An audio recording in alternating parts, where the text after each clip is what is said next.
तो last lecture में हम लोगों ने सीख लिया था कि गुणनखंड विधि से गुणनखंड जो विधि होती है उससे क्वाड्रेटिक इक्वेशन जो द्विघात समीकरण है उसके रूट्स कैसे फाइंड करते हैं, मीन्स जो मूल हैं वो कैसे निकाले जाते हैं। ठीक, गुणनखंड विधि से द्विघात समीकरण के जो मूल हैं कैसे फाइंड करे जाते हैं। तो लास्ट लेक्चर में जो हो गया था इसके जस्ट बाद हम आज करेंगे एक्सरसाइज नंबर 4.2। इस वीडियो में इसका जो है कंप्लीट सोल्यूशन होगा। मतलब अगर आप लोगों ने जो इसके प्रीवियस लेक्चर नहीं देखा है तो आई बटन पे मैं दे रहा हूँ, उसको देख लीजिएगा। उसके जस्ट बाद इसको देखिए तो अच्छे से क्लियर होगा। तो एक्सरसाइज नंबर 4.2 में क्या है लिखा है, फर्स्ट क्वेश्चन लिखा है गुणनखंड विधि से निम्न द्विघात समीकरणों के मूल निकालना है। मतलब जो द्विघात समीकरण दे रखे हैं उनके क्या है मूल्स फाइंड करने में, जो रूट्स होंगे वो क्या होंगे। फर्स्ट क्वेश्चन है लिखा है x square minus 3x minus 10 x square minus 3x minus 10 equals to 0। इसके क्या करना है, जो है हमें रूट्स फाइंड करने हैं। तो देखिए क्या करते हैं, मैंने लास्ट लेक्चर में सब कुछ डिस्कस हुआ था। सबसे पहले क्या करते हैं, इस साइन को देखा जाता है ना, यहाँ पे माइनस का है या प्लस का है, तो जे साइन बहुत इंपॉर्टेंट होता है। अब देखिए जे साइन माइनस का है तो मीन्स जो भी काम करेंगे घटाने पे होगा, घटाने पे। ठीक, अब सबसे पहले क्या आता है, यहाँ पे 1 है नहीं, कुछ नहीं तो 1 तो होते हैं हमेशा प्रोडक्ट में। अब देखो 1 और 10 की सबसे पहले क्या करते हैं, प्रोडक्ट कराते हैं। तो 1 और 10 की मल्टीप्लाई करेंगे 10 आएगा, बना 10 की गुणा कराएंगे 10 आएगा। अब 10 के ऐसे फैक्टर करेंगे कि ये देखो जिस साइन मैंने कहा था अभी देखना, माइनस मीन्स घटाने पर 10 के ऐसे फैक्टर करो, गुणनखंड करो कि घटाने पर 3 आ जाए। अब देखिए 5 2 जा 10 होता है ना, और 5 से अगर 2 सब्सट्रैक्ट किया जाए 3 मिल जाएगा, तो हो गया फैक्टर, सिंपल है।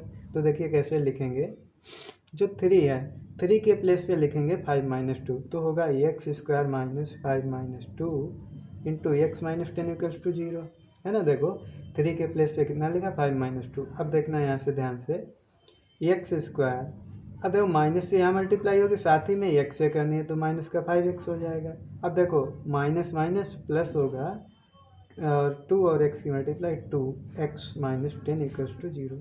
यहाँ पे देखिए क्या कॉमन मिल रहा है, x मिल रहा है, ओनली x, तो क्या मिलेगा अंदर x माइनस 5, और यहाँ से 2 कॉमन लेंगे तो मिलेगा x माइनस 5 इक्वल्स टू 0। ठीक है, अब पूरी टर्म से क्या करेंगे, x माइनस 5 को जो है कॉमन ले लेंगे, तो क्या बचेगा x माइनस 5 और बचा क्या है x प्लस 2, तो x प्लस 2, तो इसके हो गए फैक्टर, बस यही करना है।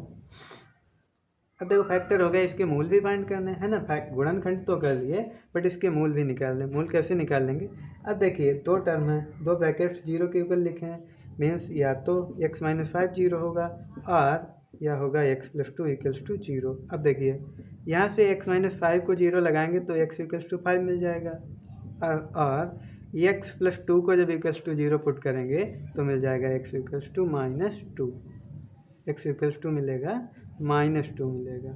तो देखिए इसके 2 मूल आए, एक आया 5 और एक आया है माइनस 2, तो इसके 2 मूल होंगे। ठीक है, तो ऐसे ही करना है, मैंने लास्ट लेक्चर में सब कुछ बताया, देखिएगा अच्छे से। इसके जस्ट बात है जो है क्वेश्चन नंबर 2 फर्स्ट का सेकेंड पार्ट। इसमें क्या लिखा है, इसमें लिखा है 2x square plus x minus 6, 2x square plus x minus 6 equals to 0। Same process जैसा अभी किया था वैसे ही करेंगे। फर्स्ट ऑफ ऑल क्या करेंगे, 2 और 6 की मल्टीप्लाई, 2 इंटू 6 इक्वल्स टू 12। अब 12 के ऐसे फैक्टर करेंगे, इस साइन को देखिए माइनस मीन्स घटाने पे 1 आना चाहिए। अब देखो 4 3 जा 12 होता है ना, 4 3 जा 12, और 4 से 3 सब्सट्रैक्ट किया 1 आ जाता है। ठीक, तो कर लेंगे, तो क्या होगा 2x स्क्वायर प्लस क्या होगा 4x minus 3x minus 6 equals to 0। एक चीज़ और मैंने बताई थी, यहाँ पे चेक कर लेते हैं, अगर इस स्टेप को सॉल्व करें, ऊपर वाला मिलना चाहिए।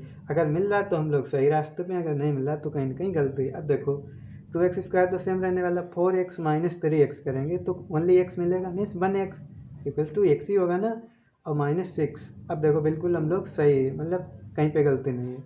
अब देखो यहाँ पे इस स्टेप में क्या कॉमन मिलेगा, 2x मिल जाएगा, तो बचेगा क्या, ओनली x यहाँ पे बचेगा और यहाँ पे 2 बचेगा। यहाँ पे देखिएगा यहाँ पे माइनस 3 कॉमन मिल रहा है, तो यहाँ पे बचेगा x और 3 दूनी मतलब 3 2 जा 6, तो x प्लस 2 इक्वल्स टू 0। अब देखो जो चीज़ कॉमन मिल रही है दोनों स्टेप में, देखो ना यहाँ पे 2 स्टेप हैं भाई, दोनों स्टेप में हमें कॉमन मिल रहा है x प्लस 2, तो x प्लस 2 जब कॉमन ले लेंगे बचेगा क्या, यहाँ से 2x बचा और यहाँ से माइनस का 3 बचा, तो यही फैक्टर हो जाएंगे x प्लस 2 और 2x माइनस 3। अब क्या करते हैं, दोनों को 0 के इक्वल लगाते हैं, मीन्स x प्लस 2 को 0 के इक्वल और 2x माइनस 3 इक्वल्स टू 0।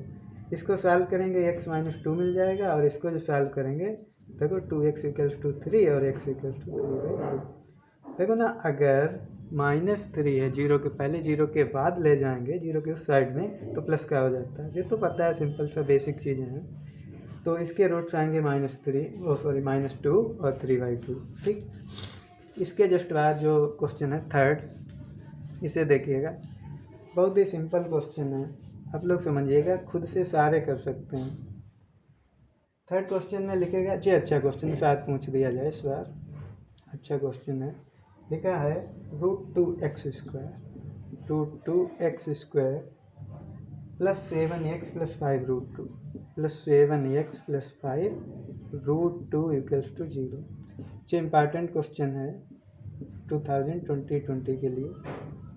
देखिए इसको समझिएगा कैसे करेंगे इसको। देखिए सेम प्रोसेस होगी जैसे अभी तक हम करते आए हैं, इसमें रूट दे रखा है कोई प्रॉब्लम नहीं, बट प्रोसेस हम लोगों को वही करना है। फर्स्ट ऑफ ऑल क्या करते हैं, √2 और 5√2 की मल्टीप्लाई करेंगे, तो 5√2 मल्टीप्लाइड बाई √2, तो क्या होगा, देखो अगर कोई दो नंबर्स हैं रूट में, दोनों सेम नंबर्स हैं, उनका अगर प्रोडक्ट किया जाए तो वही नंबर आ जाता है, रूट मीन्स गायब हो जाता है।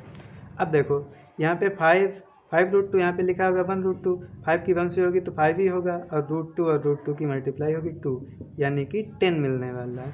ठीक है, 5√2 और √2 की मल्टीप्लाई करेंगे तो हमें 10 मिलेगा।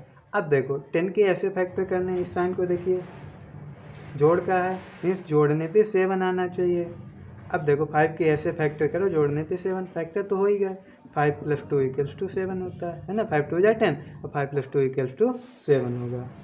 अब देखिए कैसे करेंगे, √2x², 7 की जगह पे क्या लिखेंगे 5 + 2, यानी कि होगा 5x + 2x और प्लस 5√2 = 0। ठीक है, अब देखो यहाँ से कॉमन क्या मिल रहा है, यहाँ से कुछ नहीं मिल रहा, सिर्फ और सिर्फ x मिल रहा है कॉमन, तो x कॉमन लेंगे, क्या बचेगा √2x बचेगा और प्लस 5 बचेगा। ठीक, यहाँ से समझिएगा, यहाँ से क्या कॉमन मिलेगा, यहाँ से कॉमन जो मिल जाएगा, एक सेकेंड एक चीज़ समझिएगा, यहाँ पे देखो √2 जो काम की चीज़ है इसको अच्छे से समझना भाई, प्लस 5x लिखा है, प्लस जो 2 लिखा है, क्या इसके प्लेस पे हम लिख सकते हैं √2 इंटू x प्लस 5√2। देखो सिंपल सी बात है भाई, √2 और √2 की अगर मल्टीप्लाई कराई जाए तो 2 ही मिलता है ना, तो हम 2 के प्लेस पे लिख सकते हैं √2 इंटू √2 प्लस 5√2 = 0। अब देखो सिंपल वे में हो जाएगा अच्छे से, यहाँ से देखिए x कॉमन लेंगे तो क्या बचेगा √2x, है ना, एक x कॉमन हो गया, यहाँ पे बचेगा ओनली 5। अब देखिएगा यहाँ से जो है हमें √2 यहाँ भी है, √2 यहाँ भी है, तो √2 को हम कॉमन ले लेंगे, बचेगा क्या √2x और प्लस 5। अब देखो बिल्कुल कॉमन अच्छे से मिल जाएगा, यहाँ भी सेम टर्म है, यहाँ भी सेम टर्म, तो होल टर्म से मीन्स पूरी टर्म से जो है क्या कॉमन ले लेंगे √2 इंटू x प्लस 5। जब कॉमन लेंगे तो बचेगा क्या, इधर x बचा और इधर बचा है √2। ठीक, देखो हो गए फैक्टर, जे इसके जो हैं फैक्टर होंगे। अब इसके बाद क्या करते हैं, अब दोनों जो ब्रैकेट्स में लिखे हैं उनको 0 के इक्वल पुट कर देते हैं। इधर देख लीजिएगा, जब √2 इंटू x प्लस 5 को 0 के ऊपर लगाएंगे तो क्या मिलेगा √2x = -5, यानी कि x = -5/√2। एक तो इसका फैक्टर j हो जाएगा, मतलब एक जो है इसका रूट j होगा, मूल होगा। दूसरा क्या है, x + √2 = 0, मीन्स x = मिल जाएगा -√2। तो इसके दो रूट आएंगे, तो आएंगे क्योंकि क्वाड्रेटिक पढ़ रहे हैं, तो क्वाड्रेटिक में दो रूट आएंगे, एक होगा -5/√2 और दूसरा होगा -√2। ठीक, तो इस टाइप से, ये अच्छा क्वेश्चन था, एग्जाम में आने लायक आएगा, हो सकता है इस बार चांस अच्छा बना, बट अच्छा क्वेश्चन है। इसके बाद देखिएगा क्वेश्चन नंबर 4, फर्स्ट का ही फोर्थ पार्ट। फर्स्ट का फोर्थ पार्ट है। फोर्थ पार्ट में क्या लिखा है? लिखा है 2x² माइनस एक्स, लिखा है 2x² minus x plus 1/8 equals to 0। ये क्वेश्चन है। देखिए इसको कैसे करेंगे, यहाँ पे 1/8 लिखा है, मीन्स थोड़ा सा इसे पहले हम सॉल्व करेंगे, अच्छे से बनाएंगे, फिर क्वेश्चन करेंगे। देखो ऐसी प्रॉब्लम्स कहीं पे भी आएँ तो क्या करेंगे, जो डेनोमिनेट मीन्स जो इसे अंश बोलते हैं, इसे है न्यूमिनेटर अपॉन डेनोमिनेटर। डेनोमिनेटर जो टर्म होती है वो इस साइड में पहले इससे भी मल्टीप्लाई होगी, फिर इससे भी मल्टीप्लाई होगी, लास्ट में फिर टोटल के नीचे आएगा जो 8 दे रखा है, फिर 8 को 0 में भेज दिया जाएगा। देखो ऐसे करेंगे, जब 2 से कराएंगे तो हो जाएगा 16x², 2 16 आता है ना, माइनस 8 और x की मल्टीप्लाई 8x प्लस 1। अब टोटल के नीचे 8 हो जाएगा इक्वल टू 0। देखो मल्टीप्लाई करने के बाद टोटल में अब 8 की 0 से मल्टीप्लाई हो जाएगी तो क्या मिलेगा, 16x² minus 8x plus 1 equals to 0। अब देखिए अब हमारा एक सिंपल क्वाड्रेटिक इक्वेशन बन गया है और इसको आराम से जो है हम फैक्टराइजेशन मेथड में गुणनखंड विधि से इसको सॉल्व कर सकते हैं। देखो प्रोसेस सब में वही होगा, क्या करेंगे 16 और 1 की मल्टीप्लाई, 16 बन जाए, 16 ही होता है। अब 16 के ऐसे फैक्टर करो, यहाँ पे क्या है ऐड, एडिशन का मतलब जोड़ने पे 8 आना चाहिए, तो 16 के ऐसे फैक्टर करो जोड़ने पे 8 आ जाए तो क्या होंगे, 4 हो जाए 16, है ना, और 4 और 4 को अगर ऐड किया जाए तो कितना होता है 8, तो ये फैक्टर हो गए, तो हो जाएगा 16x² minus 4x minus 4x plus 1 equals to 0। देखो मैंने कहा था इसको चेक करने ये वाला मिलना चाहिए, -4x और -4x, -4 कितना होता है, -8 होता है, मीन्स माइनस का 8x मिल जाएगा, तो हम लोग बिल्कुल सही हैं, कहीं पे कोई गलती नहीं हो रही। ठीक, ऐसे चेक कर लिया करो, इससे जो है ये गलतियाँ आगे होती नहीं हैं। अब देखो इस टर्म में क्या कॉमन मिल रहा है, 4x कॉमन मिल रहा है, 16 का 4x कॉमन मिल रहा है तो क्या बचेगा 4x बचेगा, यहाँ से 4x पूरे कॉमन चला गया तो 1 बचेगा।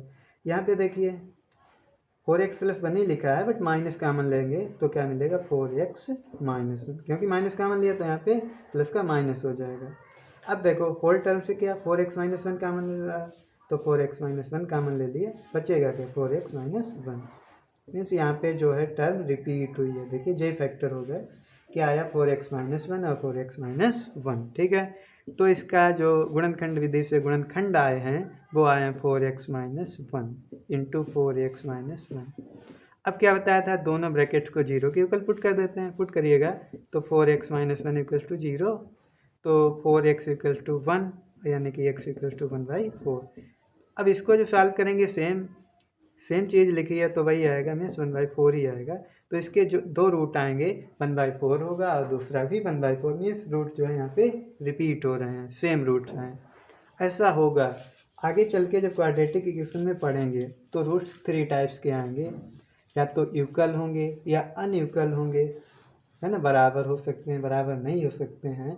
जिस सारी कंडीशन सारे केस बनेंगे तो वहाँ पे सारा डिस्कस होगा, बट आप लोग बने रहिएगा चैनल पे।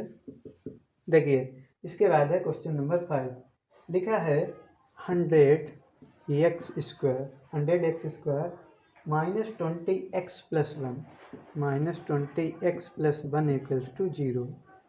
लिखा है 100x² minus 20x plus 1 equals to 0। Same process जैसे अभी तक किया था। देखो 100 और 1 का प्रोडक्ट कराएंगे तो 100 और 1 का प्रोडक्ट क्या होगा, 100 ही होगा। अब 100 के ऐसे फैक्टर करो, ऐड करने पर इस साइन को देखिए, ऐड करने पे 20 आना चाहिए, तो 100 के ऐसे फैक्टर करो, ऐड करने पे 20। देखो 10 दशामन 100 होता है ना, 100 इंटू 100 इक्वल्स टू, और 10 को ऐड करें तो कितना होगा 20 होगा, बस हो गया फैक्टर। वो सिंपल क्वेश्चन है। चलो इसे मैं आगे छोड़ रहा हूँ, आप लोग करिएगा, नहीं हो रहा तो कमेंट बॉक्स में बताइएगा, मैं करा दूँगा। सिंपल है बट हो जाना चाहिए। फैक्टर तो मैंने बता ही दिए, इसके रूट्स जो है आगे का आप लोग जो है प्रोसेस स्टार्ट करिएगा। इसके बाद जो आता है क्वेश्चन नंबर 2 में देखिए क्या लिखा है, लिखा है एग्जाम्पल 1 में दी गई समस्या, मतलब जो एग्जाम्पल 1 में दे रखी थी प्रॉब्लम उसको सॉल्व करना है। मैंने पिछले के लेक्चर में उसको करा रखा है, आप लोग जाइएगा देखिएगा, मिलेगी वो प्रॉब्लम। तो इसे मैं लीव कर रहा हूँ, छोड़ रहा हूँ। क्वेश्चन नंबर 3, देखो 3 में क्या लिखा है, अच्छा क्वेश्चन है। लिखा है ऐसी 2 संख्याएं ज्ञात कीजिए जिनका योग 27 और गुणनफल 122। मीन्स योग दे रखा है दोनों संख्याओं का, योग दे रखा है 27 और गुणनफल, दो चीज़ें दे रखी हैं। गुणनफल दे रखा है 182। ठीक, वो संख्याएं क्या होंगी, तो इस प्रॉब्लम को हमें जो है करना है। देखिएगा एक सेकेंड, वो प्रॉब्लम्स क्या होगी। ठीक है, वो प्रॉब्लम्स कैसे सॉल्व करेंगे। देखिए, आप लोगों ने अगर मेरा पिछला लेक्चर है द्विघात समीकरण, उस लेक्चर को नहीं देखा तो वहाँ पे देखिए, जब मैंने स्टार्ट किया था द्विघात समीकरण, वहाँ पे सब कुछ डिस्कस किया है। मीन्स एक जो क्वाड्रेटिक इक्वेशन होता है, क्वाड्रेटिक इक्वेशन, उसके पास मैक्सिमम 2 रूट्स हो सकते हैं। एक को नाम दिया था अल्फ़ा, एक को नाम दिया था बीटा। ठीक है, और वहाँ पे एक फार्मूला लिखाया था, अगर अल्फ़ा प्लस बीटा दे रखा है, कुछ ना कुछ मतलब कुछ भी हो सकता है, और अल्फ़ा इंटू बीटा दे रखा है, कुछ भी होगा। ठीक, अल्फ़ा इंटू बीटा मतलब दोनों में डिफरेंस रखते हैं ना, नंबर अलग अलग होंगे, सेम भी हो सकते हैं, कुछ भी हो सकता है। देखो, अल्फ़ा प्लस बीटा दे रखा है, अल्फ़ा इंटू बीटा दे रखा है, तो वो अल्फ़ा और बीटा क्या होंगे, इसके लिए मैंने एक फार्मूला लिखाया था, वहाँ पे बहुत अच्छे से मेंशन किया था। मैंने कहा था लर्न करना है, तो एक्स स्क्वायर माइनस लिखाया था alpha plus beta into x plus alpha into beta equals to 0। इस फार्मूले को मैंने कहा था वहाँ पे लर्न करने को। अब इसी का यूज यहाँ पे है, देखिए कैसे है। देखो, यहाँ पे क्या दे रखा है, योग दे रखा है, मीन्स मूलों का योग है। योग क्या है, मीन्स अल्फ़ा प्लस बीटा दे रखा है। गुणनफल क्या है, अल्फ़ा इंटू बीटा, और ये होता है अल्फ़ा प्लस बीटा। तो अल्फ़ा प्लस बीटा के प्लेस पे 27 रखेंगे, और अल्फ़ा इंटू बीटा के प्लेस पे 182 रखेंगे। तो देखिए सिंपल सा बन जाएगा हमारा द्विघात समीकरण। तो हो जाएगा x square minus alpha plus beta कितना है 27, तो 27x plus alpha into beta है 182। देखो बन गया भाई द्विघात समीकरण। तो इसको लर्न करिएगा, बहुत भाई काम की चीज़ है, कई जगह इसका यूज होगा, आगे भी यूज होगा। जब तक द्विघात पढ़ेंगे तब तक तो यूज होगा ही होगा। तो एक फार्मूला याद है, सिंपल सा हमारा क्वाड्रेटिक इक्वेशन बन गया है। अब इसके हम फैक्टर कर लेंगे, है ना। फैक्टर करेंगे, वही क्या होंगे, वही होंगे अल्फ़ा बीटा, मीन्स वही जो है दोनों मूल होंगे, वही नंबर्स होंगे। अब देखो 182 है, इसके ऐसे फैक्टर करो जोड़ने पे, देखो एडिशन का साइन है, जोड़ने पे 27 आना चाहिए। तो इसके फैक्टर क्या होंगे भाई, इसके फैक्टर होंगे, अगर हम 14 और 13 की मल्टीप्लाई करें, करके देखिएगा, सिखाया गया होगा एलसीएम लेना। 14 इंटू 13 किया जाए तो आएगा 182, और 14 और 13 को अगर ऐड किया जाए तो 27 आएंगे। तो इसके फैक्टर जो होंगे, चेक करिएगा, यही आएंगे। अब देखिएगा, तो 27 के प्लेस पे कितना लिखेंगे, 14 प्लस 13, तो हो जाएगा एक्स स्क्वायर माइनस, यहाँ पे कितना लिखना है 14x minus 13x plus 182 equals to 0। फिर यहाँ पे ज़रूर रुक के 1 सेकेंड के लिए चेक करिएगा। देखो माइनस का 14 माइनस का 13 तो माइनस का 27 होगा, तो बिल्कुल हम लोग सही हैं। अगर यहाँ पे प्लस कर देते बाई चांस तो क्या आता है, 13 से 14 सब्सट्रैक्ट में -1, तो गलत हो जाता है, माइनस ही होगा यहाँ पे। ठीक, अब देखिए इस चीज़ से क्या कॉमन मिल रहा है, इससे यहाँ से मिल रहा है एक्स, ओनली एक्स मिलेगा, तो बचेगा x माइनस 14। यहाँ से देखिए क्या कॉमन मिलेगा, यहाँ से माइनस का 13 कॉमन लेंगे तो बचेगा x माइनस का 14 इक्वल्स टू 0। अब देखिएगा x माइनस 14 यहाँ भी है, यहाँ भी है, तो इसको होल से कॉमन ले लेंगे, x माइनस 14 बचेगा क्या, x बचेगा और माइनस का 13। ठीक, अब देखो इसको 0 के इक्वल प्लेस करो, इसको प्लेस करो, तो x इक्वल टू मिल जाएगा 14 और दूसरा होगा 13। तो वो नंबर 14 और 13 होगा जिनका योग करें 27 आएगा, और जिनका प्रोडक्ट करें 182 आएगा। तो ऐसे नंबर्स को सिर्फ और सिर्फ गुणनखंड की हेल्प से ही बताया जा सकता है, मीन्स द्विघात समीकरण की हेल्प से बताया जा सकता है। मीन्स दो नंबर दे रखे हैं जिनका योग दे रखा है, गुणनफल दे रखा है, तो वो नंबर सिर्फ और सिर्फ द्विघात समीकरण ही बता सकता है, बाकी कोई नहीं बता पाएगा, क्योंकि इसमें मतलब दोनों नंबर्स का प्रोडक्ट है, मतलब पावर 2 बनेगा, मतलब द्विघात समीकरण ही आएगा। फिर देखिएगा क्वेश्चन नंबर है 4, क्वेश्चन नंबर 4 में क्या कहा गया है, 4 में लिखा है 2 क्रमागत धनात्मक पूर्णांक ज्ञात कीजिए जिनके वर्गों का योग जो है 365 है। देखिए क्या लिखा है, दो पॉजिटिव पूर्णांक ज्ञात करने मीन्स धनात्मक पूर्णांक। वो दो धनात्मक पूर्णांक क्या होंगे, एक सेकेंड, वो धनात्मक पूर्णांक क्या होंगे। अच्छा, वो धनात्मक पूर्णांक निकालना है और दे क्या रखा है, दे रखा है वर्गों का योगफल जो है 365 है। समझिएगा, अच्छा क्वेश्चन है। वर्गों का योग जो है 365 है। ठीक, अब देखो इसको कैसे करेंगे। एक बात होता है पूर्णांक क्या होते हैं, मैंने पिछले लेक्चर में भी डिस्कस किया था अच्छे से पूर्णांक होते क्या हैं। मैंने बताया 0, 1, 2, 3, 4 इस टाइप से जो है इनफाइनाइट तक, और -1, -2, -3 इस टाइप से इस साइड में भी -∞ तक, ये सारे के सारे पूर्णांक होते हैं। बट यहाँ पे क्या बात करी गई, बात करी गई सिर्फ प्लस के, मतलब धनात्मक पूर्णांक। धनात्मक क्या होंगे, तो 0 के बाद के ही सारे होंगे, है ना। 0 के बाद के जितने भी नंबर्स होंगे वो सारे के सारे पूर्णांक होंगे।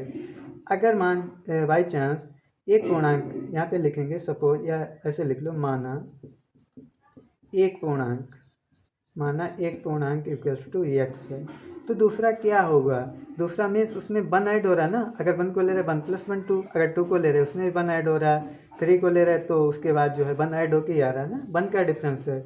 तो इसी टाइप से दूसरा जो पूर्णांक हो जाएगा, दूसरा पूर्णांक वो कितना हो जाएगा, वो हो जाएगा x + 1। ठीक है, देखो अगर एक पूर्णांक को हम x मान रहे हैं तो दूसरा पूर्णांक जो हो जाएगा x + 1 ही होगा, क्योंकि हर पूर्णांक के बीच में जो है 1 का गैप होता है, 1 का डिफरेंस होता है। ठीक, तो एक पूर्णांक हो गया x, एक हो गया x + 1।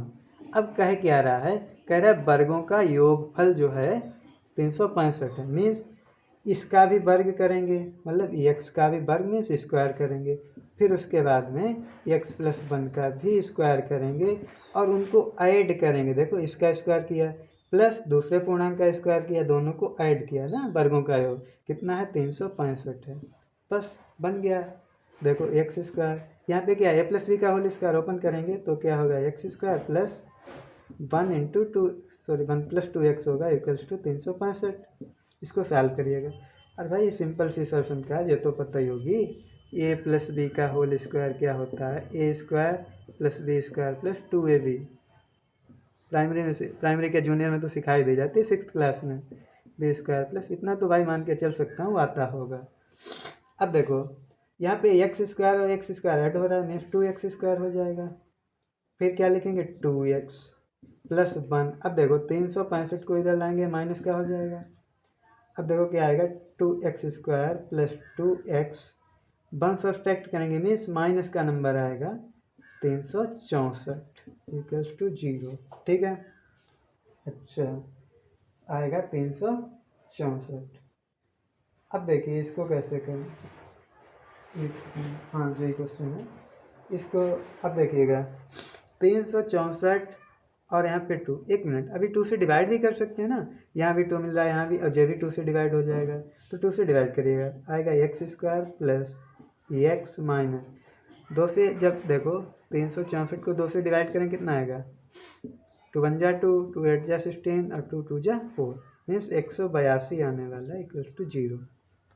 अब 182 के फैक्टर करो, घटाने पर 1 आना चाहिए, तो भाई करिएगा 182 के ऐसे फैक्टर करो घटाने पर 1 है, तो कैसे करेंगे देखिएगा 182 की, ठीक 182 देखो 2 से कैंसिल हो रहा है, 2 × 9 = 18, 2 × 1 = 2, ठीक, फिर होता है 13 × 7 = 91। ठीक है, अब देखो यहाँ पे लिख लो पूरा, चलो 7 × 1 = 7, 2 और 7 की अगर मल्टीप्लाई करें तो कितना आता है 14, 2 × 7 = 14, और -13 कर दें तो 1 आ जाएगा, और 14 13 की मल्टीप्लाई भी कितनी होगी 182 होगी। ठीक है, तो समझिएगा मीन्स 1 के प्लेस पे कितना लिखेंगे 14 - 13, तो क्या आएगा x² + 14x - 13x - 182 = 0। ठीक, अब देखो यहाँ पे देखिएगा,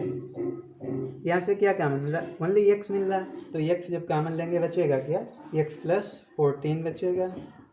यहाँ पे देखिएगा, यहाँ पे 13 कॉमन लेंगे, वो भी माइनस का, तो माइनस का 13 कॉमन लेंगे बचेगा क्या, x - 14 ही बचेगा, क्योंकि 13 14 की मल्टीप्लाई 182 होती है, तो एक्स और माइनस कॉमन ले चुके तो प्लस हो जाएगा एक्स प्लस 14 इक्वल्स टू 0। ठीक, अब देखो क्या होगा, यहाँ से x प्लस 14 कॉमन ले लीजिएगा, तो x प्लस 14 कॉमन ले लेंगे, बचेगा क्या, x माइनस 13, तो x माइनस 13, तो एक हो जाएगा x इक्वल्स टू माइनस 14। जब इसको 0 के ऊपर लगाएंगे, इसको लगाएंगे तो प्लस 13 आएगा। ठीक, तो इसके दो मूल आए हैं, एक मूल आया है -14, एक मूल आया है 13। ठीक, अब सवाल क्या था, सवाल था ऐसे क्रमागत धनात्मक पूर्णांक बताइए जिनके वर्गों का योगफल 365 हो। तो धनात्मक पूर्णांक बताने थे, एक को हमने x माना था, एक को x प्लस 1 माना था। अब देखो x जब हम -14 लेंगे तो जो -14 आएगा, है ना। अच्छा, जब ये यहाँ पे -14 लेंगे तो क्या आएगा, -14 प्लस 1 यानी कि -13, तो -13, तो दो पॉसिबिलिटी है यहाँ पे, एक तो -14 -13, बट इसने कहा था सिर्फ धनात्मक पूर्णांक, तो इसे हम नहीं ले सकते, है ना। यहाँ पे दोनों हमारे पूर्णांक माइनस के आ रहे, तो इसे तो हम ले ही नहीं सकते, तो ये तो एक तो गया, है ना। अब देखो सिर्फ 13 पे काम कर सकते हैं, तो एक पूर्णांक होगा 13, एक x प्लस 1 यानी कि 14, तो दोनों पूर्णांक आएंगे पॉजिटिव, जो पूर्णांक होंगे 13 और 14, इनके वर्गों का योगफल जो है 365 होगा, और यही पूर्णांक जो होंगे 13 14 होंगे, और कोई होंगे नहीं इसके अलावा। ठीक है, तो ये क्वेश्चन कंप्लीट हो गया। इसके बाद देखते हैं क्वेश्चन नंबर 5। क्वेश्चन नंबर 5 देखिएगा, बहुत अच्छा क्वेश्चन है, जो इस बार तो एग्जाम में पूछने लायक है, पूछा भी जाएगा। क्वेश्चन नंबर 5 है, हाँ क्वेश्चन नंबर 5 इम्पॉर्टेंट क्वेश्चन है 2020 के लिए। देखिए इसमें क्या लिखा है, एक समकोण त्रिभुज की ऊंचाई उसके आधार से 7 कम है। अब समकोण त्रिभुज क्या होता है पता होगा अच्छे से। समकोण त्रिभुज वो होता है जिसका एक एंगल जो है 90 का होना चाहिए, कोई भी एक एंगल हो सकता है, एक एंगल 90 डिग्री होना चाहिए, वही होता है समकोण त्रिभुज। इसके नाम रख देते हैं ABC। अब देखो जो समकोण त्रिभुज होता है, इसके जस्ट सामने की भुजा, जो समकोण में 90 डिग्री एंगल होता है, उसके सामने की भुजा का नाम होता है कर्ण, और जो बेस में मतलब क्षैतिज पे होती है उसका नाम होता है आधार, जिसे बेस बोलते हैं, इसका नाम होता है लंब, जिसे परपेंडिकुलर बोला जाता है, और इसको हाइपोटेन्यूस बोलते हैं। ठीक है, अब देखो क्वेश्चन क्या कह रहा है, एक समकोण त्रिभुज है, मैंने समकोण त्रिभुज लिख लिया, फिर कह रहा है समकोण त्रिभुज की ऊंचाई उसके आधार से 7 कम है। कम क्या है भाई, कम है ऊंचाई, यही तो ऊंचाई होगी इसकी, ये होगी ऊंचाई। ठीक है, इसको यहाँ पे जो है ऊंचाई बोला गया, ऊंचाई क्या है 7 कम है।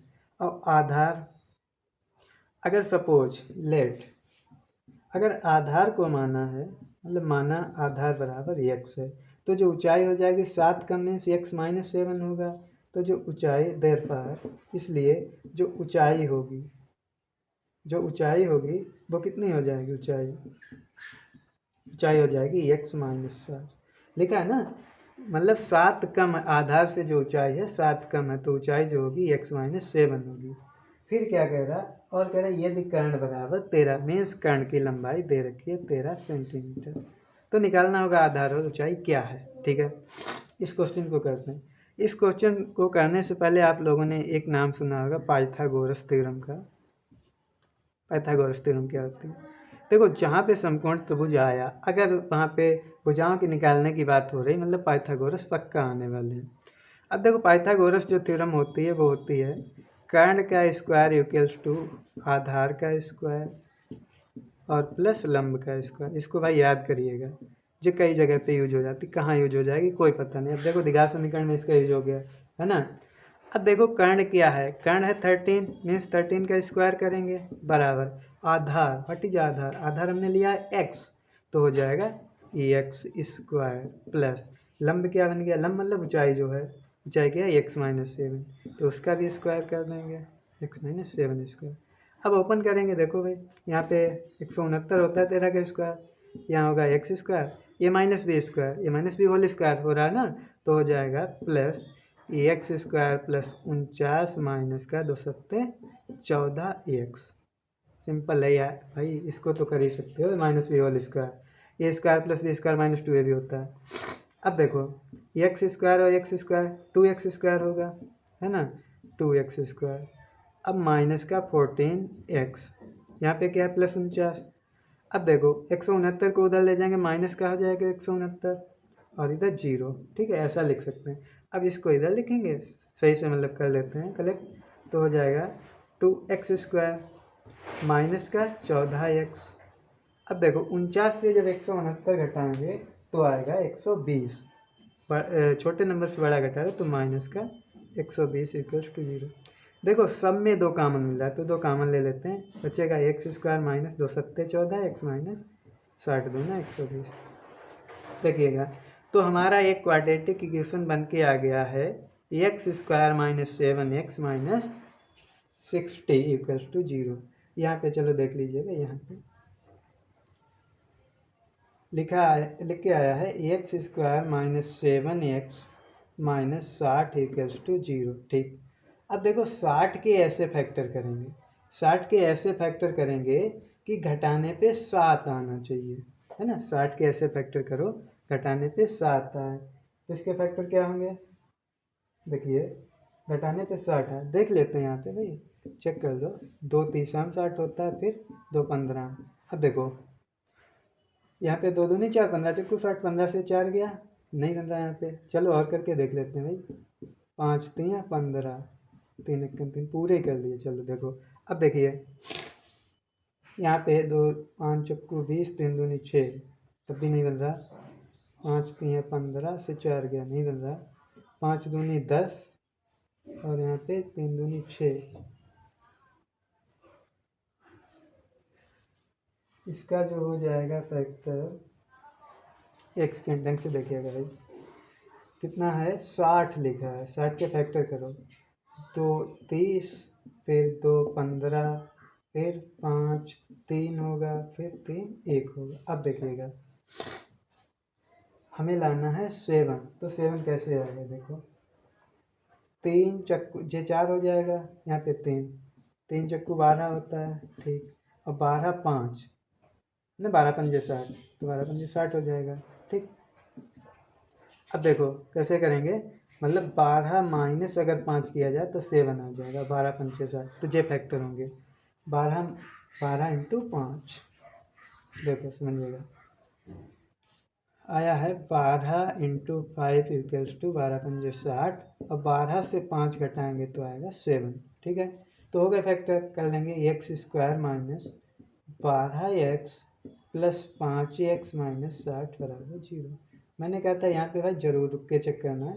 देखो 5 से 12 गया -7, बिल्कुल सही है। यहाँ से x कॉमन ले लेंगे, x माइनस 12 बचेगा, प्लस यहाँ से 5 कॉमन ले लो, x माइनस 12 ही बचेगा = 0।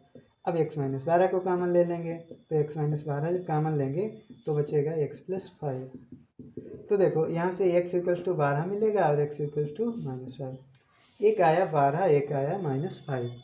अब देखो समझिएगा, आधार क्या होगा, ऊंचाई क्या होगी। अगर 12 ले रहे हैं तो आधार जो है, यहाँ पे देखिए आधार को 12 माना है ना, तो 12 हो जाएगा, और 12 ले रहे हैं तो यहाँ पे 12 माइनस 7 मीन्स 5। देखो जो आधार आया है वो 12 आया है, और ऊंचाई जो आई है वो 5 आई है, समझिएगा। अगर माइनस ले रहे हैं, माइनस तो भाई दूरी कभी भी निगेटिव कैसे हो सकती है, 0 से छोटी मतलब दूरी हो ही नहीं सकती ना, तो distance can not be negative, therefore जो यहाँ पे जो 5 आया था -5, उसे नहीं ले सकते, उसे तो नेग्लेक्ट करना ही होगा, ठीक है। तो यहाँ पे सिर्फ 12 को लिया जाएगा, तो x = मीन्स जो आधार आया है 12 और ऊंचाई है आई है 5, ठीक। तो इस टाइप से इसे हमें कैलकुलेट करना था। अच्छा क्वेश्चन था भाई, लॉन्ग क्वेश्चन में बनते हैं ऐसे क्वेश्चन। चलो देखिएगा, इसके बाद लास्ट क्वेश्चन है क्वेश्चन नंबर 6। देखो इसमें बहुत सारी थ्योरी लिखी है, इसको पढ़ लेते हैं पहले। क्वेश्चन नंबर 6 लिखा है, एक कुटीर उद्योग एक दिन में कुछ बर्तन का निर्माण करता है। एक विशेष दिन यह देखा गया कि प्रत्येक नंग की निर्माण लागत रुपए में उस दिन के निर्माण किए गए बर्तनों की संख्या के दोगुने से 3 अधिक थी। तो एक तरफ तो बर्तन की संख्या हो गई, है ना, बर्तन की संख्या। दूसरा काम क्या होगा, दूसरा काम है उस दिन निर्माण किए गए बर्तनों की संख्या के दोगुने से अधिक थी और निर्माण मतलब लागत जो लगेगी, लागत दो चीज़ें हैं, एक लागत है, दूसरा है बर्तन की संख्या। फिर क्या कह रहा है, यदि उस दिन की कुल निर्माण लागत जो है 90 है तो निर्मित बर्तनों की संख्या और प्रत्येक दिन की लागत क्या कीजिए। ठीक है, तो इसको देखिएगा कैसे करेंगे। देखो समझिएगा, बर्तन की संख्या, अगर एक चीज़ को हम x मान लें, है ना, किसी एक को भी x मान सकते हैं। अब मानेंगे किसको, वो भी सवाल है ना। माना बर्तनों की संख्या, माने अगर हम बर्तनों की संख्या को x मान लें तो लागत क्या हो जाएगी, लागत हो जाएगी 2x + 3। लिखा था ना 2 गुने से 3 अधिक है।